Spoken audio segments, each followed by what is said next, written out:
யாராவது இங்க எனக்கு ரொம்ப நோய் இருக்கு, நான் ரொம்ப கஷ்டப்படுறேன், ஒரு ட்ரீட்மெண்ட் எடுத்துட்டு இருக்கேன், அந்த மாதிரி பிரச்சனை இருந்தா அவங்களுக்கு நான் ஒரு ஸ்லோகம் சொல்றேன். அடிக்கடி பிளட் மாத்த வேண்டி இருக்கு, கிட்னி ப்ராப்ளமா இருக்கு, ஹார்ட்ல பிரச்சனையாயிருச்சு, இன்னைக்கெல்லாம் நோய் இல்லாத மனிதர்களை பார்க்கறதே ரொம்ப அரிதாயிடுச்சு.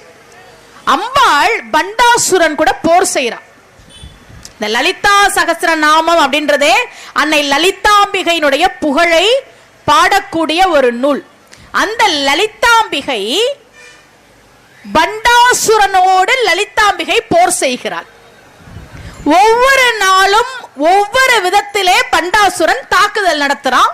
அம்பாள் அதுக்கு ஏத்த மாதிரி அவன் கூட போர் செய்யறான். ஒரு நாள் இந்த பண்டாசுரன் உலகத்துல இருக்கக்கூடிய நோய் கிருமிகள் எல்லாத்தையும் சேர்த்து அத ஒரு அஸ்திரமாக்கி மகா ரோகாஸ்திரமாக அம்பாள் மீது வீசுகிறான். ரோகம்னா நோய். இன்னைக்கு எப்படி வைரஸ் கிருமிகள் எல்லாம் மற்ற நாட்டினர் மேல பரப்பி வெளிநாடுகள் சதி பண்ணதோ அதை அன்னைக்கே பண்டாசுரன் பண்ணிருக்கிறான். மகா ரோகாஸ்திரத்தை அம்பாள் மேல வீசுறான்.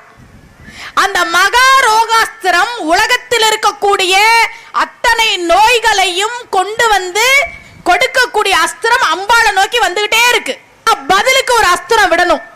ஆயுதத்தை எடுத்தா பெருமாளினுடைய 3 நாமங்கள்ல சொன்னா சொல்லி அந்த அஸ்திரத்தை நாமாஸ்திரமா மாத்தினா. அதை வீழ்த்துறதுக்கு பெருமாளினுடைய 3 நாமங்களை சொல்லி நாமாஸ்திரமாக்கி அந்த நாமாஸ்திரத்தை அம்பாள் வீசினால் பண்டாசுரன் வீசிய ரோகாஸ்திரத்தை அம்பாள் வீசிய நாமாஸ்திரம் வீழ்த்தியது. அந்த நாமங்கள் என்னென்ன தெரியுமா? அச்சுதன், அனந்தன், கோவிந்தன்.